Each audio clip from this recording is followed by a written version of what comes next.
Endicott and the Red Cross, Nathaniel Hawthorne. At noon of an autumnal day, more than 2 centuries ago, the English colours were displayed by the standard-bearer of the Salem train band, which had mustered for martial exercise under the orders of John Endicott. It was a period when the religious exiles were accustomed often to buckle on their armour, and practice the handling of their weapons of war.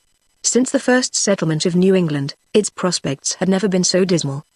The dissensions between Charles I and his subjects were then, and for several years afterwards, confined to the floor of Parliament.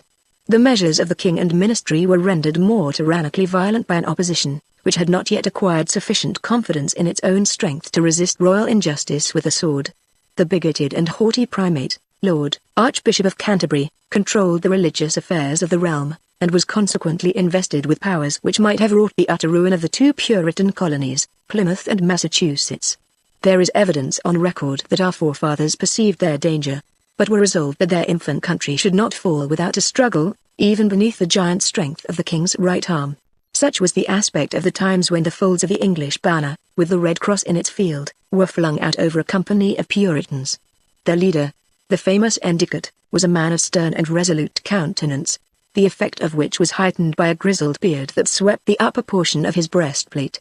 This piece of armor was so highly polished that the whole surrounding scene had its image in the glittering steel.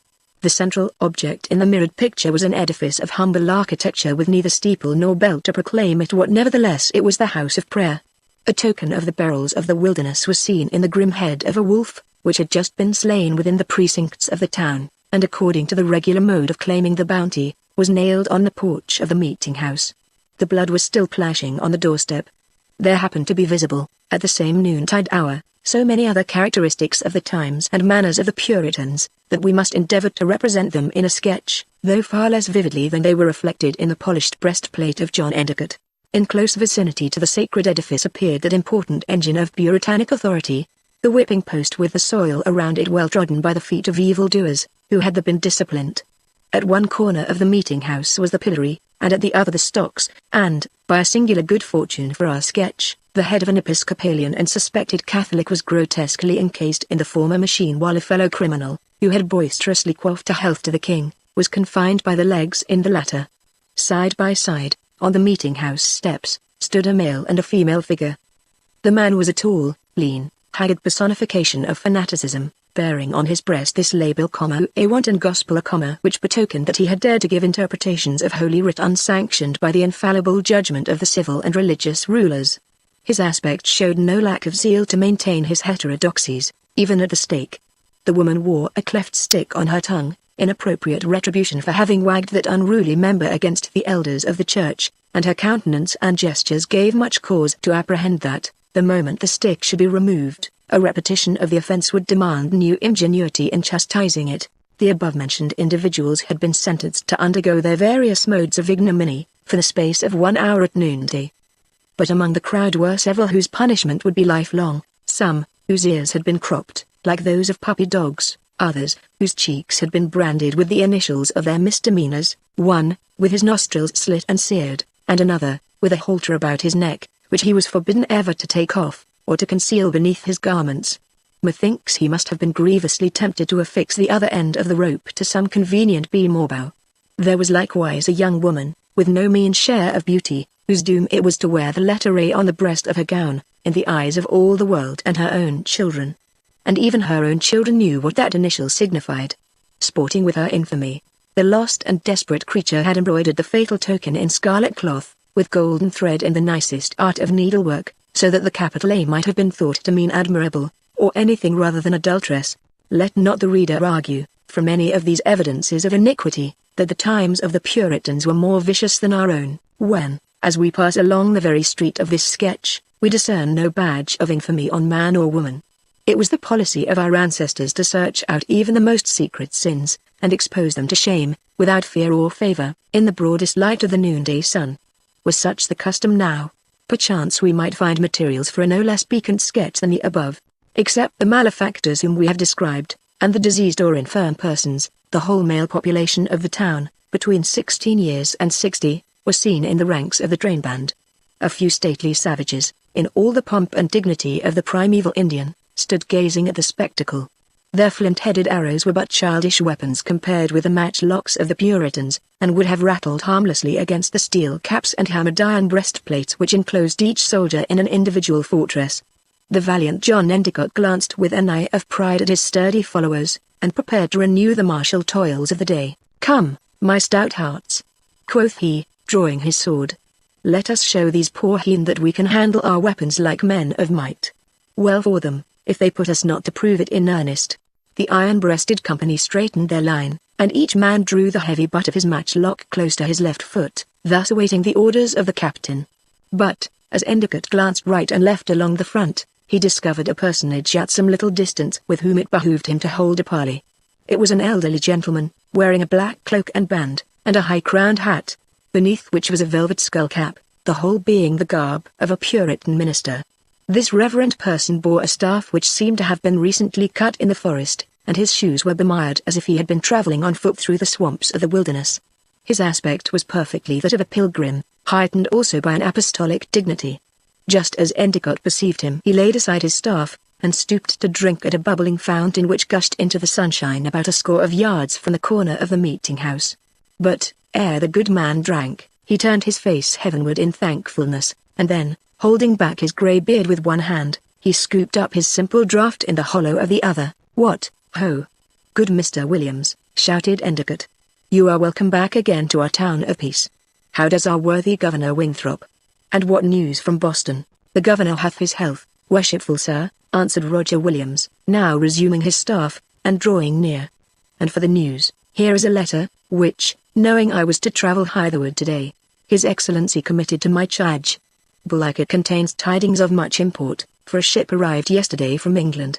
Mr. Williams, the minister of Salem and of course known to all the spectators, had now reached the spot where Endicott was standing under the banner of his company, and put the governor's epistle into his hand. The broad seal was impressed with Winthrop's coat of arms. Endicott hastily unclosed the letter and began to read, while, as his eye passed down the page, a wrathful change came over his manly countenance.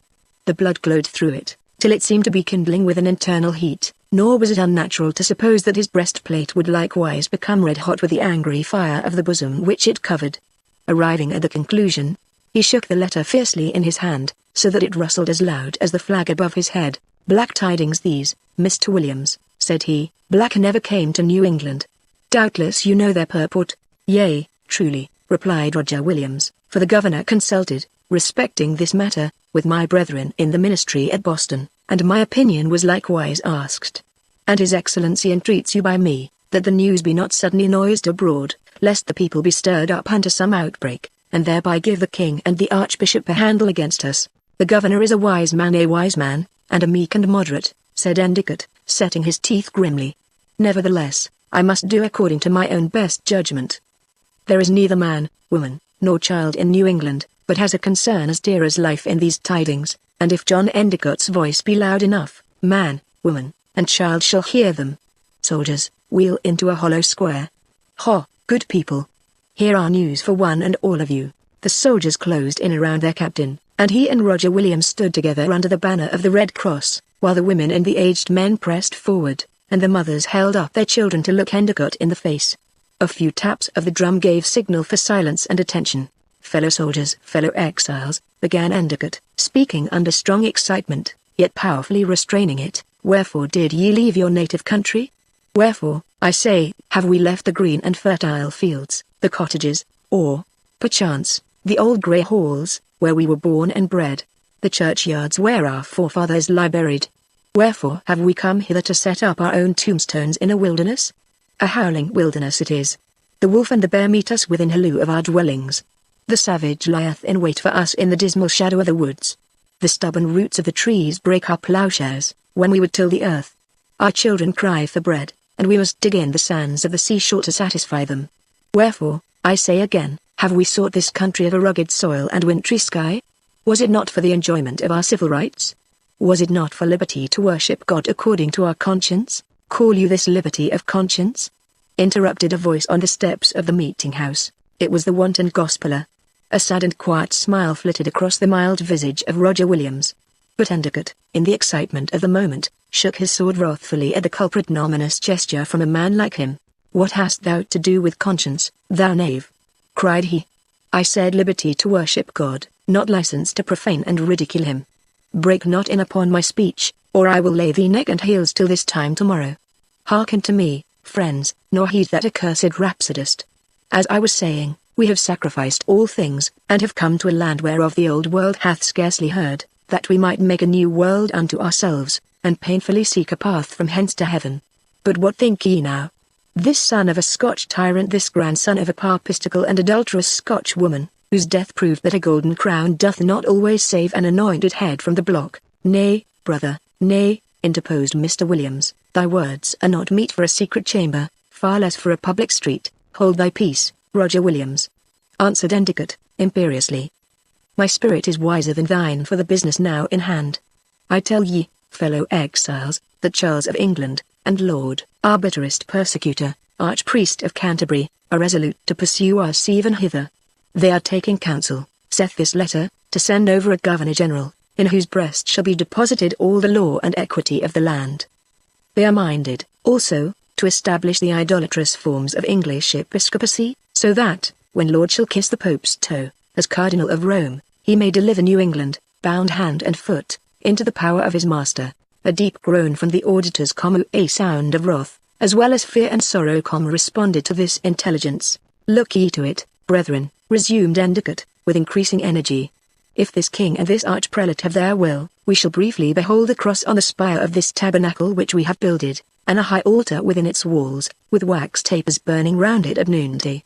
We shall hear the sacring bell, and the voices of the Romish priests saying the Mass. But think ye, Christian men, that these abominations may be suffered without a sword drawn? Without a shot fired? Without blood spilt, yea, on the very stairs of the pulpit? No, be ye strong of hand and stout of heart.